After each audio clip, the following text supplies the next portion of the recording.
The Bitcoin mining industry, over the last decade, it has gotten extremely centralized, industrialized, and is this sort of corporate behemoth. Bitmain absolutely dominates. They have somewhere in the neighborhood of 80% of the network hash rate. One of the things that's been lost along the way is that open source ethos, which is what makes Bitcoin work. But the tide seems to be changing. We're going to look back at this industrialization phase of closed source proprietary miners as a blip in the history of Bitcoin mining. I think mining is going to be hyper-decentralized. There's still going to be the larger sites, but it's also going to be completely hidden. There's going to be people mining Bitcoin that don't even know it because it's in products that offer them some utility. Over 100,000 Bitaxes sold is testament to the fact that people just want to do this. I think hash rate is going to go way higher. There's endless energy. People love this stuff. They want to be a part of the network fully because Bitcoin is don't trust, verify, right? And so we have to apply that to the hardware layer of Bitcoin, not just running a node.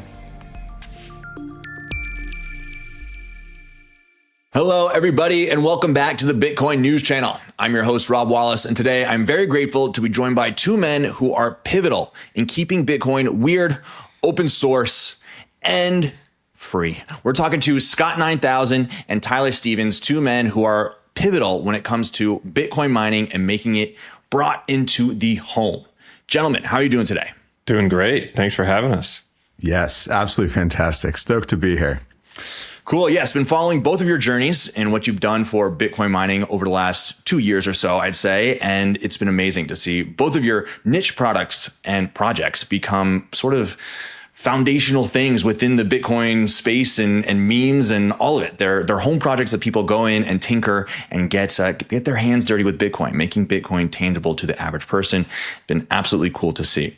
So quickly, let's get a quick introduction between the two of you and what your specialties are when it comes to Bitcoin mining.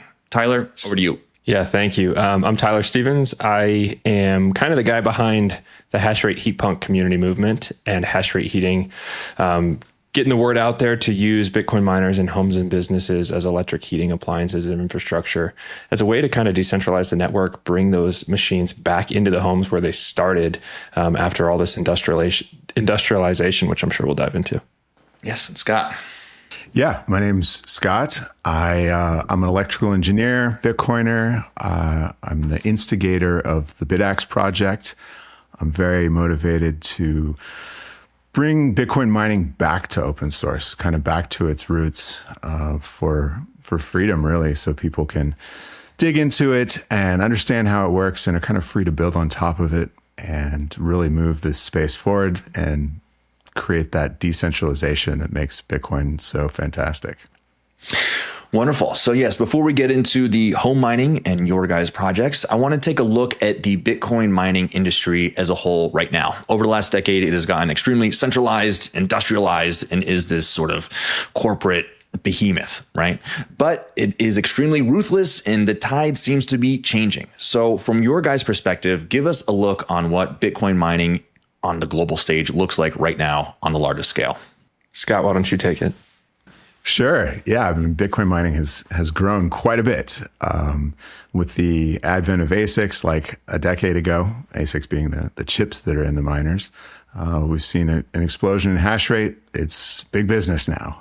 We have the top 10 mining companies by hash rate are publicly traded and all worth over $1 billion each.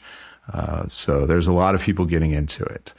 I think that one of the things that's been lost along the way is that open source ethos, which is what makes Bitcoin work. Had Bitcoin not been an open source project, we wouldn't be here talking about it today. It is a very important part of Bitcoin. And so, where we're at right now with mining is that Bitmain absolutely dominates. They have somewhere in the neighborhood of 80% of the network hash rate. And they make machines that are entirely locked down. And they're actually like a proven sketchy company, to be honest. In the past, they have had several scandals relating to their hardware and firmware. And so honestly, it's dangerous to have them control such a large part of the Bitcoin mining industry. They run a very large pool, amp pool, and then they make the hardware that most people run. And yeah, it's really locked down. This is a problem for freedom, but I think it's also a problem for flexibility in the industry. It's a problem for profitability in the industry too. I think that, we've been doing this ASIC Bitcoin mining for a decade, but we're actually really early still. When you look at other industries that, other tech industries like the internet, home PCs, all of those sort of started off very proprietary. And then we've seen a real explosion in the development and the progress of the industry when open source solutions come out. And I think Bitcoin mining needs to get there.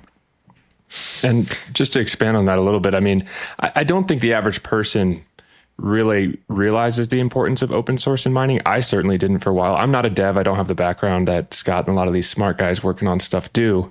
And so it took me a while to kind of grok that missing link. But if you think about it, I had a tweet earlier this week. It's like, there's currently on Bitmain's website for the S23, there's no models that are 220 volt, which American households have, a dryer outlet, electric car charger. These are all getting hyper industrialized, like data centers, 3-phase power, 480 volts. And so that's where I think the average person goes, okay, I might not be really keen on this open source stuff, but what the heck? Now I can't even buy one of these used in 5 years and just tinker it and plug it in at home. And they're starting to realize it's being quickly taken out of their hands, out of reach. Right. And that's where I think a lot of people are looking at the Bitaxe movement, Hashrate Heating, the Heatpunk community, we need an open source platform, a toolkit, these core pillars, building blocks, so that we don't have to go through all this BS to start, because it's quickly being taken away from us. And as we've seen these giant industrial mining warehouses take over the industry, we've seen, of course, hash rate go parabolic. Bitcoin price has not gone parabolic, but the hash rate absolutely has. We're over 1 zettahash, maybe a little bit below it today, but we've crossed that threshold. Talk about, what does 1 zettahash mean? What can it be compared to? And do you see it continuing to grow at this rate? Man, well, it's a huge number, right, Scott? It's a huge number. A zettahash is like a billion trillion hashes per second. That's an unfathomably large number. I think it's more atoms than are in the observable universe. So we're talking just absolutely large number. So there's that. But it also kind of matters is who controls it, right? Obviously, this Bitcoin mining is securing Bitcoin, and so should we worry? My argument is yes, but should we worry that there's unfortunately few number of people that really control that? It's an interesting metric because it measures machine efficiency. So it measures advancement in, silicon technology, and also energy that's captured in some way. And captured, maybe not the best term, because you could also use it for things like heating. I'm not capturing heating energy. I'm purposely spending it. I think hash rate is going to go way higher, way higher. What is it, 0.5% of global energy consumption right now? This is where I show my little metric that 25% of global energy consumption is heating, right? Which Bitcoin miners offset output. And then there's the stranded energy, right? Shout out to our friends Gridless doing stuff in Africa. There's guys in Wyoming, these off-grid sites. I mean, there's endless energy. What's the next one? Yoda hash? Is that next? Mm-hmm. Yes. Yeah, we'll get there. No question about it. But as we've seen hash rate take off, we've also seen a transition in this industry going from strictly Bitcoin miners into high performance compute. What has been your take on this transition, taking these data centers from Bitcoin miners to AI? And do you think it's a problem or a good thing for the industry? Well, we have these large publicly traded companies. They obviously have lots of investors, and they have a fiduciary duty to those investors to make as much money as possible. And so they, I think their main asset at this point is their nice power purchase agreements, right? They can get electricity for really, really cheap. That's how they've structured themselves. And so when, they got into it relatively quickly, Bitcoin mining, they got into that relatively quickly. So I think that they can probably get into AI, data centers relatively quickly as well, and build those out from what I understand, it's a different kind of data center than is used for Bitcoin mining. But the real juice there for them is that power at the power, the rate that they pay for electricity. So I can totally see them going over to that. I mean, that's, their choice to make. I don't know. I think that I wouldn't want to say like, oh no, you have to stay in Bitcoin mining or anything like that. Like that doesn't make any sense. And I'm actually kind of bullish on some of these bigger players pivoting out of Bitcoin mining. Agree. I think that the story of let's buy a crap load of power, plug in a bunch of miners on grid. It's like a blip in Bitcoin mining's history. People scaled as big as they could get. Like, let's see how big we're the biggest one. Someone's going to be recorded in history as the biggest one, and it probably won't be beat, because I think there's going to be this like settling where Bitcoin mining goes back to these more diffuse site sizes where you have some utility benefit. On the ERCOT larger scale, that could be curtailment and demand response.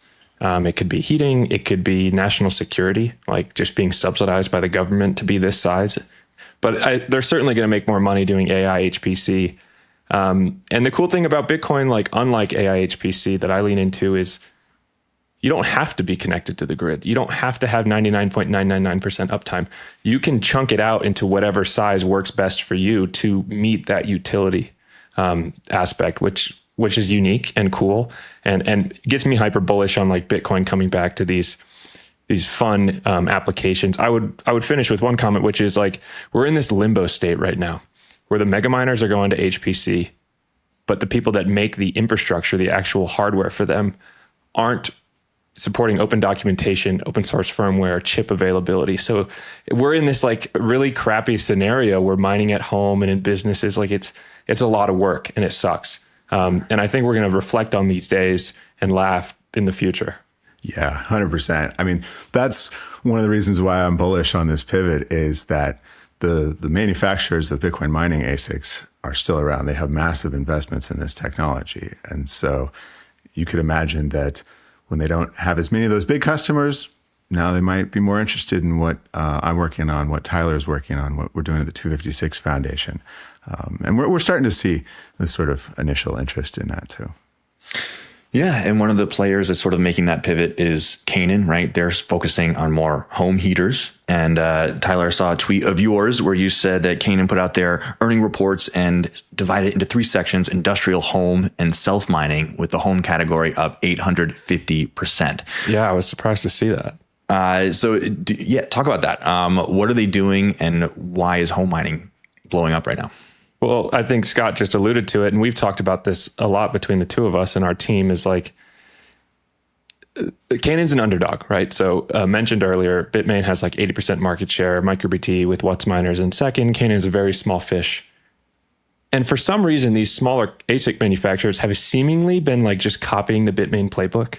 I want to be Bitmain so bad. I want to be Bitmain so bad. And so it's refreshing to see a company like Canaan say, we're going to make these really cool, super efficient ASIC chips. I think they're like 20, 18, 19 joules per terahash, competitive. And from out the gate, we're just going to put them in a baseboard heater or something that looks like an old desktop tower that's silent that you could plug in at your cubicle at the office and mine sats for free off your company's electricity. So all these fun products are massively popular, up 850% year over year. They haven't been out very long, but I think it's a refreshing direction to see from a large ASIC manufacturer to come out with these products. I would say, though, my piece of advice is, figuring out what products the market wants. They're seemingly successful here. 850% growth. It's got to be hard, though. You can't service it all. And that's where, releasing the chips and just selling them with documentation. So another company can come in and say, I'm going to build the water heater, or I'm going to build the sous vide, or whatever it is. We don't know what's the best bang for the buck, what's the most popular thing out there. I would say it's not their duty to do that. But again, it's just cool to see that they are successful thus far with what they've done.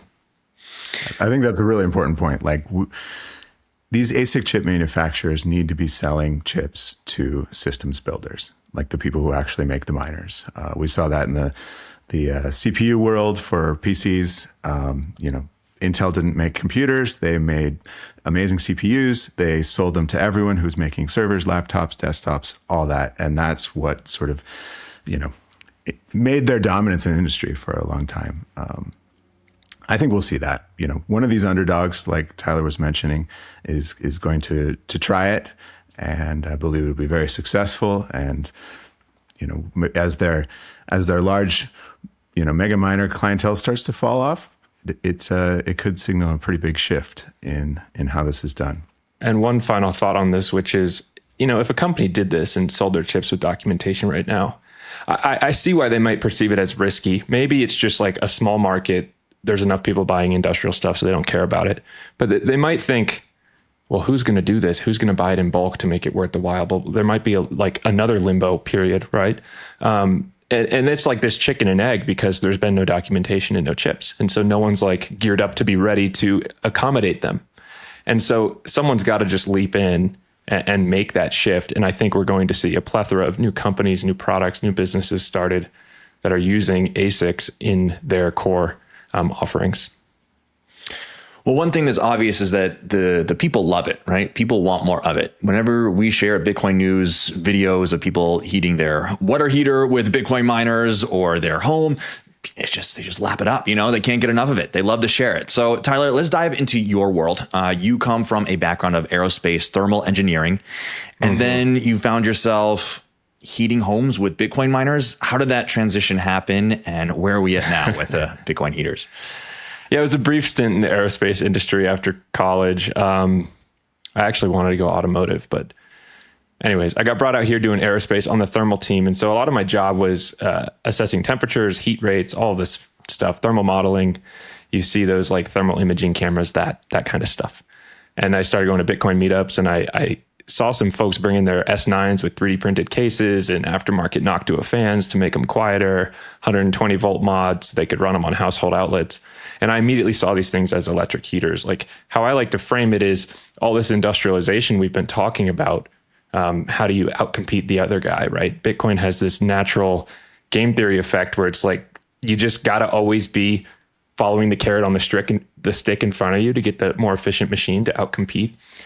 What that led to is these shoeboxes being as densely packed as humanly possible. And so they're literally designed to the point where they're all thermally bottlenecked. Every miner on Earth is thermally bottlenecked. If you can imagine, they would put more hash rate in it if they could. But the problem is they can only cool it X amount. And so that's where I immediately saw them as like, if they're thermally bottlenecked, they're just heaters. That's as much heat as you can get out of it without melting the machine. And so that's what really coined my interest in this movement. I spent the better part of a year chatting with all the folks building and hacking and making cool stuff, documented that, which ultimately led to a book that Brains published, Bitcoin Mining Heat Reuse, hosted the first Heatpunk Summit shortly thereafter, kind of bringing everyone up to speed alongside some plumbers and tradesmen that I knew in the area. And the movement's really caught on, to my surprise. And as you said, people love this stuff. They want mining back in the home. They want to be a part of the network fully, right? Not just running their node and their Start9. They want a Bitaxe on their desk. And then they might say, well, how could I get more hash rate in my house? Is it 100 more Bitaxes? Or maybe there's something I could strap to my pool heater, or whatever it is. I mean, the tie is there. People see the connection with the electric heating and the hash rate. And so that's what sparked the Hashrate Heatpunk movement. I would say we're like a community movement trying to apply like the application layer of what Scott started with the Bitaxe. We show that if you open source and you strip a miner back to its core principles, that utility I talked about earlier for demand response for the larger guys or monetizing stranded resources, what's the most useful thing in your house? It's like everyone pays for heat in some capacity. Even in warmer climates, there's water heaters, right? And so that's, I think, just the most natural connection to the average person. How can I get the most hash rate? What's the best bang for my buck? How can it be maximally useful to me?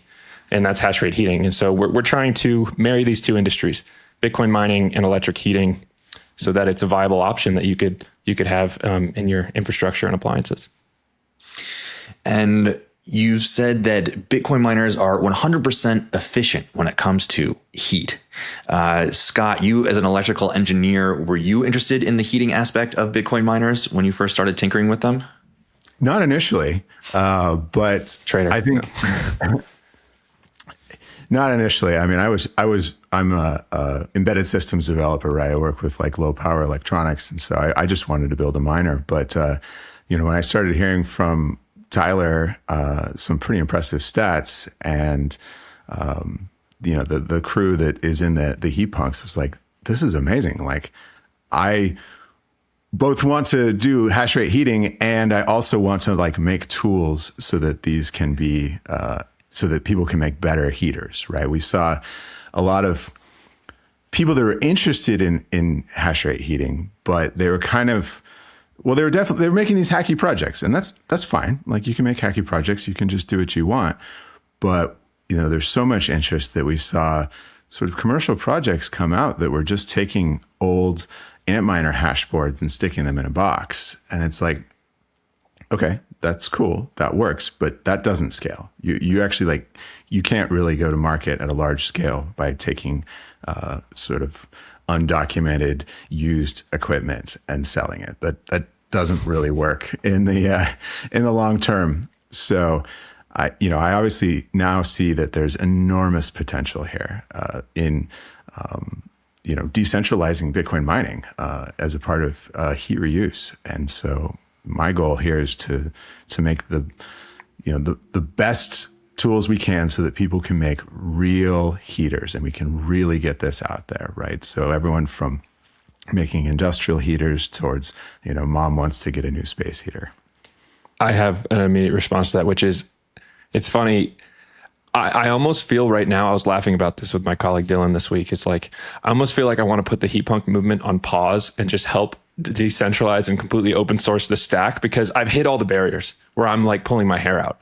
I wanted to briefly interrupt today's interview to give a big shout out to our lead sponsor, Rhino Bitcoin. Rhino is the all-in-one Bitcoin super app built by Bitcoiners for Bitcoiners. Buy or sell instantly. Send sats anywhere on the Lightning Network. Withdraw straight to cold storage. Even turn sats into gift cards or link to a Casa multisig, all within one sleek interface. And Rhino is just warming up. Soon, you'll pay bills, borrow against your Bitcoin, and save for retirement, all without leaving the app. Download Rhino at rhinobitcoin.com or tap the link in the description below. Use promo code BitcoinNews and Rhino will drop you $10 of free Bitcoin into your account today. Secure your stack with Rhino Bitcoin and enjoy the rest of the video. And I'm like, this freaking firmware, this hash board, this chip, it's so frustrating. Oh, the miner I was using for this product idea, the next generation one doesn't exist. They changed the form factor. It's infuriating. And we'll get into that in a little bit with the 256 Foundation, I'm sure. But it's funny how they're completely intertwined. The open source mining stack and the application layer of these unique use cases, specifically hash rate heating, are very related. And so, we've seen like the bathhouse that uses Bitcoin miners to heat their saunas and whatnot. But I've run a miner myself, and these things are sort of finicky. Like, can they be trusted to work on an industrial scale when people rely on the heat for their house and their water every single day? Like, how reliable are Bitcoin miners as heaters at the moment?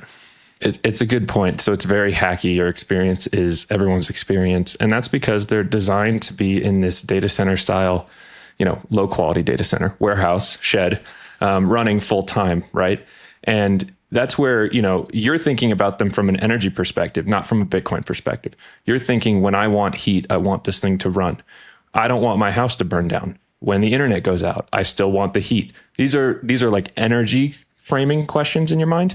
Whereas in the data center, it's all hash rate driven. It's all hash rate optimization. They don't want it to shut off or randomly if it's too hot in the building, right? They're focused on getting enough cooling so it can run 24/7. And so it's just a different optimization target. And it really showcases some of the bottlenecks we've faced with firmware. For example, I think Luxor, I had a tweet this week, Luxor just announced a feature that basically lets you mine if you lose internet connection. It just keeps working on the latest block template. So that's a firmware feature that they baked in, and something we could totally do with an open source firmware.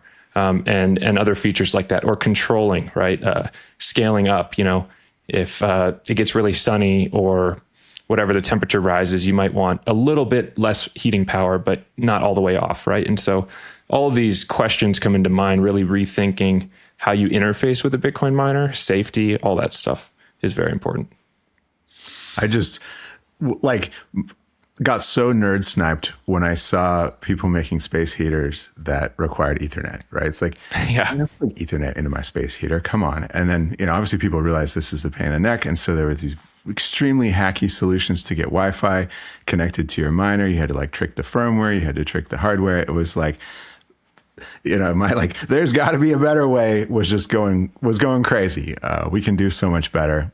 I've designed a lot of systems like this, not for Bitcoin, but wireless systems, embedded systems that run Linux. Exactly what's going on in a miner. So it's like this stuff isn't that hard. We just need to, get out there, get it done, get the tools, get interested collaborators to help out. And that brings me to the sovereign smart home concept that I heard you talk about, Tyler. So it's based on 4 pillars: energy, heat, money, and data. What does the home of the future look like when you integrate mining, heating, and all this great stuff? By the way, I'm feeling very vindicated right now after the advent of the Clawbot frenzy and everyone buying Mac Minis. So let me tell you. Okay, so I had this idea where if we're putting Bitcoin miners in homes, right? They're technically just like smart heaters. It's an IoT device that gives you heat and Bitcoin. And with the Bitcoin ethos, people are already running their Umbrals and their Start9s and their servers at home so they can be sovereign. They have their own node. They might have their own mempool instance, etc.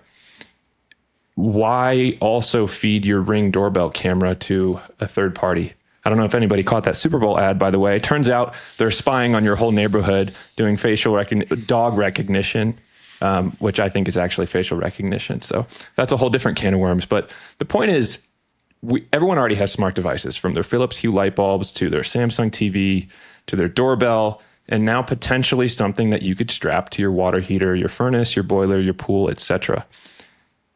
If we apply that Bitcoin ethos, that framing, that data protection that I think even non-Bitcoiners are feeling now with the advent of AI, what we're describing is a box that lives in the house that is the sovereign smart home. It can control your data about your personal life. It can control your heater.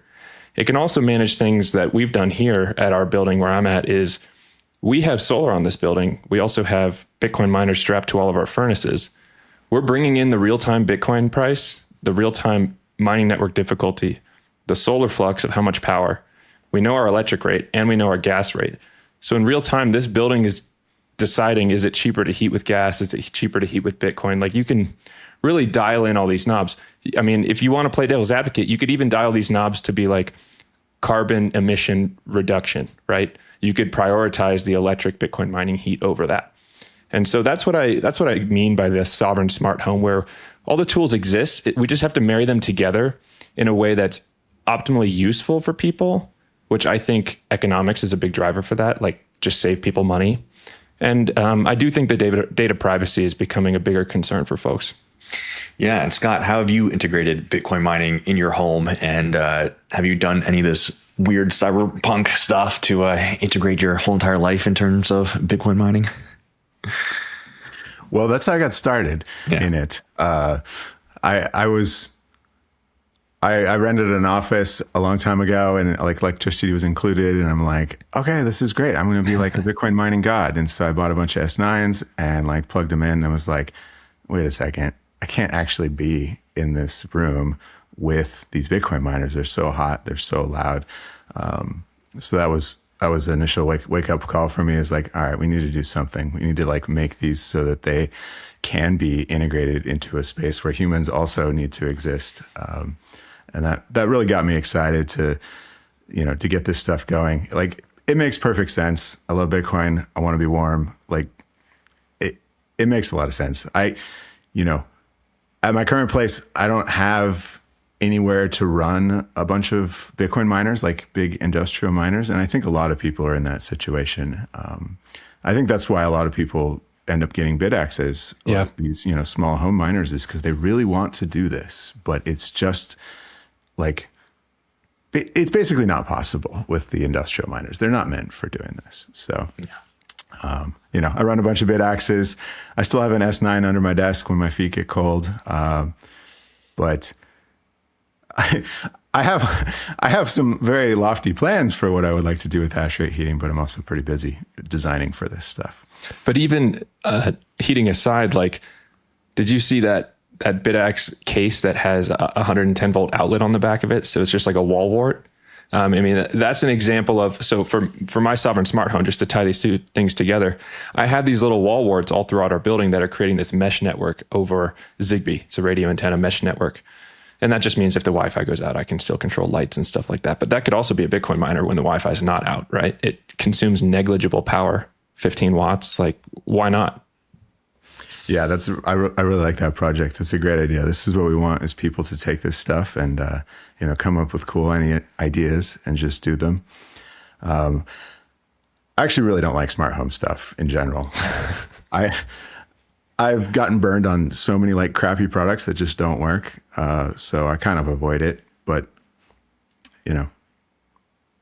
Well, then let's get into your project. It's been over 2 years now that it's been public. Bitaxe has really taken the Bitcoin community by storm, and we're seeing people tinker with it, as you said, make their own versions. And we've got NerdAxe and the Q+++. I mean, it's insane the life that it's taken on. So tell us about the journey over the last 2 years and what are the latest developments that you're working on? The journey has been wild over the last 2 years. It's been really, really wild. This kind of just started as a hobby project. Many, many years ago, I was screwing around with with Bitcoin and really got excited when I learned about Bitcoin mining, because that sort of marries my other interest, which is electrical engineering and designing embedded systems. I built an FPGA miner early on. I should have just bought Bitcoin because it was really cheap back then. But no, I was like, I'm going to spend all my time and money like developing this FPGA miner. And then, that's actually what I really like about Bitcoin, is the technical side of it and doing that. So yeah, I decided I wanted to make an ASIC miner. Once those kind of came out and became the popular thing, I was like, I definitely could do this. But then was disappointed that there was no one doing it and no one was sharing how they were doing it. And so I just decided to dig in and start doing it. It's really difficult. There's just like very, very little documentation about how these chips work. And so I spent a long time reverse engineering it and kind of screwing around and just like, staring at like an oscilloscope, trying to figure out what's going on. Eventually kind of got it working. Bitcoin News was, as we were talking about earlier, was like the first person, I think, of any size to retweet a Bitaxe tweet. And I went from like 5 followers on Twitter to, like 100 overnight. It absolutely changed it. I think a lot of people learned about the Bitaxe project from that. And a lot of collaborators, I think, saw that and came forward. And that's what really made the project go forward. Because I was getting it, but progress was very slow. And so I really appreciate that. And I really appreciate these early collaborators that came forward, like absolutely experts in their field, came forward and were like, hey, I've been working on this by myself, or I want to work on this, and just made it happen. And that's what made the Bitaxe actually work and what it's become today. We have a amazing community of people sort of working on this stuff called the Open Source Miners United. It's a Discord chat right now, but Discord is going down a bad path, so that might change, speaking of being self-sovereign. Yeah, and it's been really, really wild. I've been fortunate to get the support of open source, grant funding organizations to make it so I can focus full time on this. I've been working full time on the Bitaxe for the last 2 years, and we've come out with a lot of different models. There's like, I think, 6 major Bitaxe models. We kind of, as Bitmain releases new chips, reverse engineer them and make a new Bitaxe model. Something like, I think 6 blocks have been solo mined with a Bitaxe, which is amazing. The first one was actually like the first day of the Bitcoin Magazine conference in Nashville. Yeah. It was wild. Like I had done lots of testing, and the Open Source Miners United crew have done lots of testing on the Bitaxe, trying to make sure it's going to work. But it wasn't until that, block was mined that it was like proof. Yes, this works. So that was awesome to see. the sort of overall goal for the project, which I kind of hinted at before, is to find a willing ASIC manufacturer, someone that wants to work with us. The whole project up to this point has been using Bitmain ASICs. That is an adversarial relationship at best. I mean, they don't care about us, but we don't get any help. It's very difficult to source the chips. All the various manufacturers of Bitaxe have difficulty getting the chips to make Bitaxes. They're constantly sold out. Demand outstrips the ability to make these things, which is fantastic. But it's really cool. There's people who have come forward who see the value in this project and have quit their day jobs and started real profitable businesses surrounding Bitaxe, making them, selling them, and that has really moved the project forward a lot too. So I want to form a partnership with an ASIC chip manufacturer who wants to work on this. I think that's how we scale this up. Both the Bitaxe home miners and then Tyler's side of the world, right? Building bigger, better miners, making hash rate heaters and things like that are custom designed for that particular purpose. And I'm very pleased to report that I'm getting some connections with actual ASIC manufacturers. So it's happening. I'm working on right now on developing prototypes of new Bitaxes with new chips, and they're going to be really cool. They're going to be really, really cool. We've talked about some of that from the 256 Foundation, and some of it's a little bit too early to talk about, but the Bitaxe project is headed in that direction. That's what I've kind of always wanted, and I'm really stoked that it is going that way. That's what I think is worth hammering home and again, because I'm silly and dumb, it took me a while to realize this, is like the Bitaxe project, Scott, maybe you can elaborate better, is not about new chip came out, let's get more hash rate. $100 per terahash is now $80 per terahash. These are these reference designs showcasing how you can communicate with these chips without any documentation. And they're really like physical manifestations of what's wrong with the mining industry. That's how I view them. Yeah, that's a really good point, Tyler. That's a really good point. People always say like, oh, why should I get a Bitaxe, right? It's like $100 a terahash, right? That's too expensive. And I mean, they're right. You don't start a profitable business running Bitaxes. That's just not what it means. But I think that the over 100,000 Bitaxes sold is testament to the fact that people just want to do this, whether it's, they're new to Bitcoin, they're new to Bitcoin mining, or they want to become a miner developer, right? They want to learn how to build these things and how to move this forward. And so it's an excellent entry point for that. And that is a big focus of mine is absolutely documenting as much as we can, getting it out there, getting new designs, figuring out how to make them better, and publishing everything, absolutely everything. That's how we move the space forward, and I think make Bitcoin mining for the better. So let's talk about these chips themselves, the ASIC chip. There's over 300 of them in each Bitcoin miner, and you use one of them in a Bitaxe, correct? Roughly, depending on it. Yeah. But are we getting towards the barrier of efficiency when it comes to ASICs by themselves? And does that mean that these companies might be more willing to open it up in terms of what's going on beneath the hood because of that?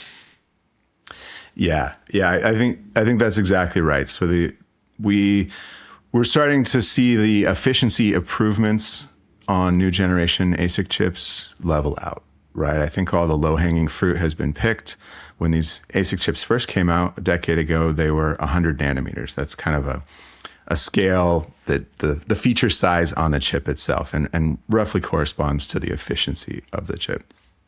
And so they were 100 nanometers, right? Now we're down to 2 nanometers. For the last few years, we've seen just these stepwise improvements in new machine efficiency as they move to new processes, right? 7 went to 5, went to 3, went to 2, but we're like 2 nanometers is incredibly difficult to make. A wafer that contains a few hundred die could cost $30,000. That puts an individual chip to be very expensive. There's yield problems, like there's difficulties making these chips. Someone else said that these semiconductors, the ASICs themselves, are the most complicated thing humanity has ever built. And I don't think that's an exaggeration. When you look into how TSMC, the fab in Taiwan that makes these, and ASML that makes the machines for TSMC, when you look into how these work, they're absolutely insane. I would encourage anyone to read up on how that process works, but it's insane. I think 2 nanometers is 11 silicon atoms wide, right? We're basically using silicon atoms as building blocks, which is not easy to do. So, and then of course the cost increases exponentially as the complexity increases. So yeah, I don't think we're going to see as many efficiency improvements going forward. Like Tyler mentioned before, Bitmain seems to be missing their launch dates and kind of discontinuing some models. It's very unclear what's going on, but I'm sure that is related to difficulty making these chips. It is incredibly hard to do.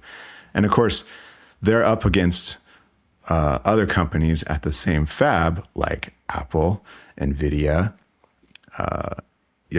like the biggest players in the world who are also trying to get chips made with the same process. So it's really difficult. It's really expensive. And we're going to see machines get the improvement in efficiency start, over time, start to slow down, prices going up. It's, and I think that is going to drive the focus for Bitcoin mining more towards these things like hash rate heating. Right now, if you can't count on in a year having a new machine that you can just buy and plug into the grid and make money, well, now you need to look for cheaper power, and you need to look for different use cases. Hash rate heating is absolutely amazing one. I mean, the power is essentially free in that situation, and so. Like I said before, I'm very bullish on this. I think that is going to shift mining in the direction that we want to see. I think it's a good thing too. That carrot on the stick is not going to last forever with the year-over-year improvement on efficiency from the ASIC chip, which means you have to improve other aspects, right? I mean, I think Proto's a good example of this. They came in as an underdog, right? Their miners are coming out this year. And it's very hard to compete with that first mover advantage that Bitmain has. And so they seem to focus on a lot of other operational efficiencies, actually literally operational efficiencies for the technicians. Things like quick disconnect fans and power supplies and no fans on the back of the miner where it's flush up against a rack. Things like that just make it worthwhile to say, I'm going to choose this model. It saves me this much time and money in other areas than having the bleeding edge chip efficiency. And on the hash rate heating too, like when you have utility, some other utility, doesn't have to be hash rate heating. It could be solar monetization or whatever. You're less sensitive to that carrot on the stick. And so you get longer service life. The machine could last way longer in your operation. I think it's all just a huge win and a good thing for the industry. This is what's going to unseat Bitmain. Bitmain makes the best chips by far. They deal so much volume. They have such a good allocation at TSMC. They make significantly better chips than anyone else in the Bitcoin mining industry, but their machines are the worst. Like, that isn't a secret. Everyone knows their firmware is garbage. Their machines are unreliable.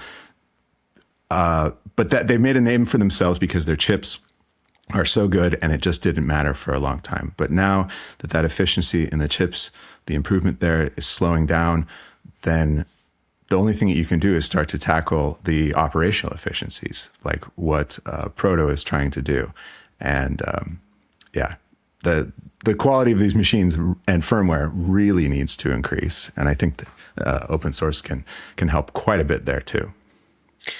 And out of curiosity, the thing that is actually making the heat is electricity going through these individual ASIC chips, right? It's just them vibrating, and that's what creates everything that you're doing. Yeah.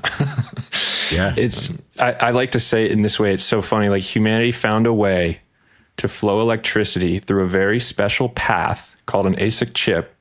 and then tell a network about it. And that network values the way you flowed the electricity, and they give you money for it. Like that's it. And you get heat out of it. From a heat standpoint, it's exactly the same as that like glowing red heater, right? Yeah. It's all the electrical energy that gets put into it is radiated as heat. Amazing. All right, cool. So now let's transition into what you guys are doing with the 256 Foundation. What is it exactly, and what roles do you guys have there now? Scott, go ahead. Well, the 256 Foundation was started by Rod Rudy and Econo Alchemist out of Bitcoin Park in Nashville about a year ago as a nonprofit to support open source mining development. When I heard about that, I was like, okay, let's go. This is my jam. So obviously latched onto them as much as I could because this is something I'm very interested in. Rod and Eco put in a ton of legwork to get this foundation off the ground, to get it going, to get some financial support, to get things set up, and really got it to where it is today. I think this is a much needed foundation for Bitcoin mining, for open source Bitcoin mining. As sort of a related thing, the open source Linux project, pretty popular, a lot of machines running Linux. There's the Linux Foundation, and that is a nonprofit that the industry that benefits from Linux donates to. And a lot of money now, right? This is like Facebook, Microsoft, all donate to the Linux Foundation, and that supports and sort of guides the development of the open source project. And I think that having a proper foundation behind an open source movement is a really good thing to do. So I was very excited about 256. And I guess the tenets of 256 Foundation are to be a 100% pass-through organization, meaning tax-deductible donations come in, and then 100% of that goes through to open source Bitcoin miner developers. Obviously, Bitcoin mining is very proprietary and very closed source. Like I was saying before, there's problems for freedom there. There's just problems for miners who want to make money. I don't think anyone is very happy with the current paradigm of closed source proprietary machines, from big to small miners. So 256, I think, can provide a lot of value to the industry, the mining industry, to Bitcoin in general. And yeah, that's the goal, right? The tagline that Eco came up with is dismantling the proprietary mining empire, of which it is definitely an empire. And then Rod added, rebuild it open source and free, which is exactly the plan there. And Rod and Eco came up with this fantastic idea to do a fundraiser where miners can point their hash rate to the foundation. Yes, it's called the Telehash. Miners can point their hash rate to the foundation during an event, and it's solo mine in hopes of solving a block. And just about a year ago, at the first Telehash, we actually solo mined a block live on stage. It took like 8 hours, but then it happened. And so that provided a big chunk of funding, which all went to 4 projects that the foundation came up with to start on, sort of the inaugural projects of the foundation. One was an open source firmware called Magina. This controls the miners. Another one is called HydroPool. That's an open source mining pool. Another one is called LibraBoard. That's the control board, the hardware that actually controls the miner. And then finally, an open source hashboard called Ember One. And so I was the grantee to work on Ember One. And so spent, basically the last year developing a small 100-watt hashboard. That is something that you could take and use directly if you want to build up a system, but really it's also a reference design so that you can take these open source designs and use it to build purpose-built miners, like a heater, for example. We had another Telehash, last month. Unfortunately, we did not solo mine a block, but we did get to demonstrate the 4 projects, which are, the first versions of all of them are released. And so we ran the hash board controlled by the control board, running open source firmware and pointed at the open source pool. The whole stack, this is sort of the whole like miner stack, is open source and it's working, which is really fantastic. We actually sous vide a steak in the hot water that was coming off the miner too, which was pretty badass. If you think about what is the impact of these core projects, it's really like a commoditized base layer for you to go build anything you want that uses Bitcoin mining. An analogy I use is like, if you want to go make the extruded aluminum case for your S9, right? You don't have to invent aluminum along the way and figure out how to make aluminum, right? That was solved a long time ago, right? And that exists. And so if I want to go make the water heater, I don't really want to go figure out how to reverse engineer and talk to a chip. I could just go to the reference Ember1 hash board, which will support a plethora of different chips as reference designs, and say, okay, this is how I communicate with it. Oh, I don't have to start a firmware from scratch because all the ones from the large industrial miners are closed source. And then the other big benefit is having this community. It's a win for everybody. You're going to have thousands of people supporting these projects, running into their own roadblocks. Oh, I need this feature for my use case. And then some guy on the other side of the world is going to be like, this is awesome. I'm going to support this. And I came up with this feature. And you get this snowball effect, which is a big goal and much needed in this space. And so none of these projects are products, right? They're just open source plans that people can go and download and then create their own thing with. Is that how it works? They're projects. They're open source projects. But being open source and permissionless, it is entirely okay for someone to take these and sell them. In fact, that's encouraged. Whether you're just taking it as is or you want to see some changes, you can do that. You can take it, you can sell it, you can profit. The only requirement we have is that if you change it, you need to also release the source of your changes under the same license, right? Mm-hmm. That's the copyleft licenses that we have on all these things. And that's just to make sure that any downstream users, that their freedom is preserved, meaning that they have the same freedoms that, the upstream users had as well. We don't want anyone to sort of take away those rights to like understand and use, modify, and distribute what you've got.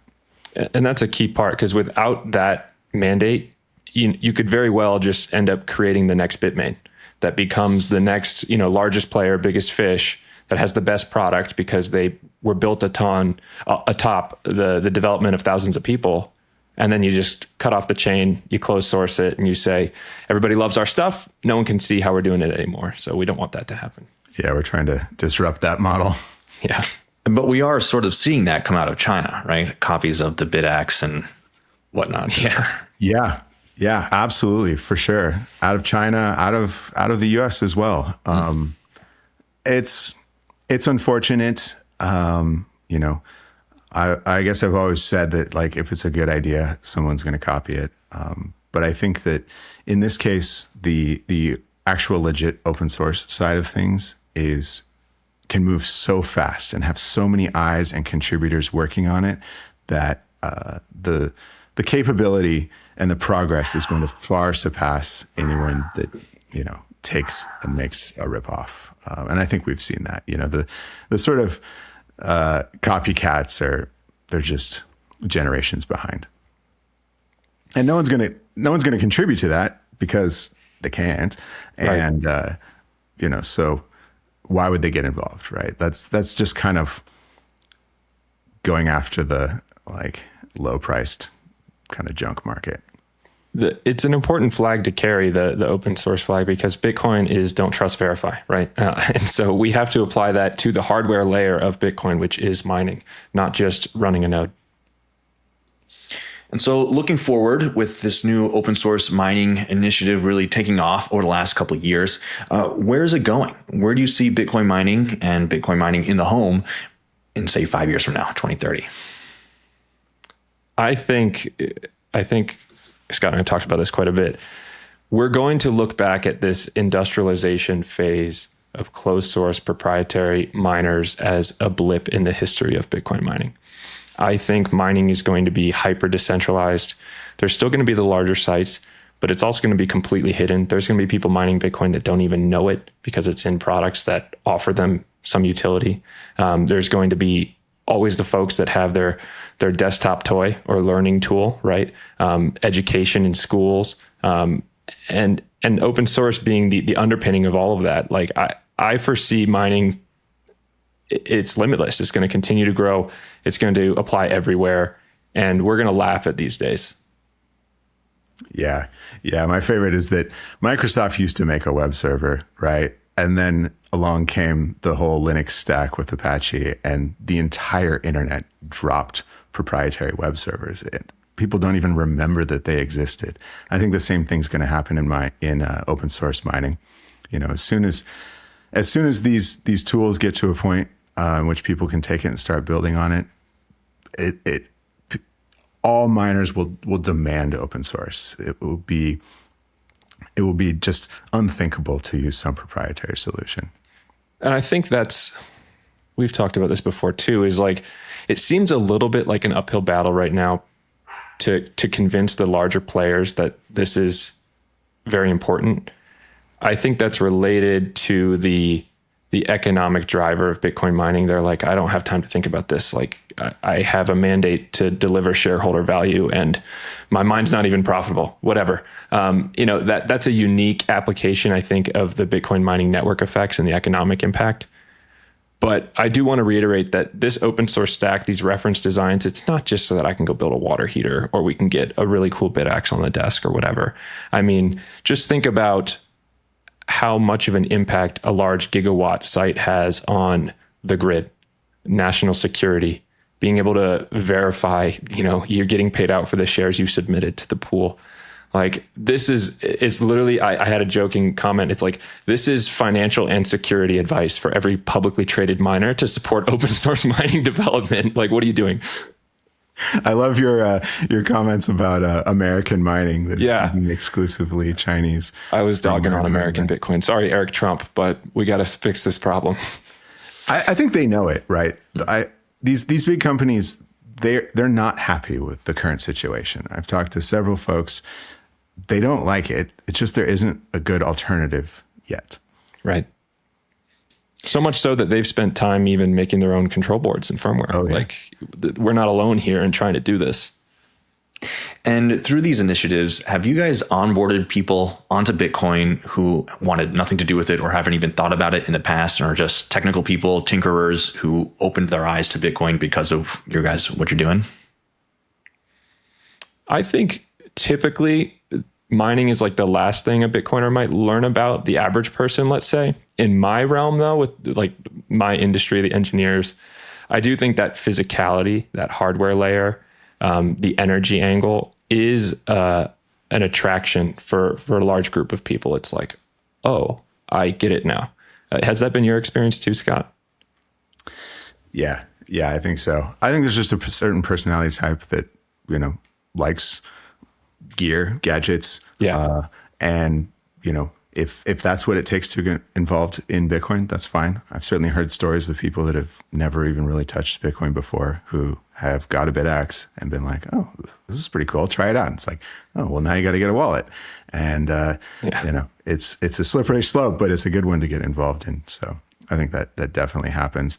I also kind of think about it maybe more so from the other side is we need to get more Bitcoiners into mining, because I go to both these sort of mining conferences, and then I go to these Bitcoin developer conferences. And previously there was no overlap, right? They did not overlap at all, right? On the sort of Bitcoin open source development side, they didn't talk about open source because it was just assumed, of course, everything would be open source.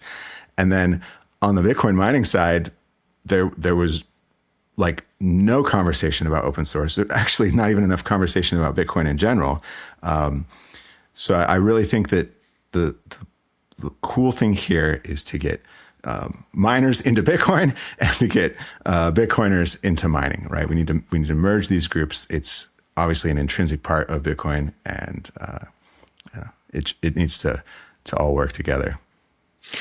Well, I think what the two of you are doing is one of the coolest aspects of Bitcoin at the current moment. Bitcoin, we've had narratives, whether it be the strategic Bitcoin reserve or the financialization with ETFs, but when you can make it tangible and bring it into the home and teach kids about it too, like it really just opens up their eyes. Oh, that's a Bitcoin miner. Like it's completely different than just numbers on a screen. So I really applaud you two for what you are doing with Bitaxe, home mining heating, and the 256 Foundation.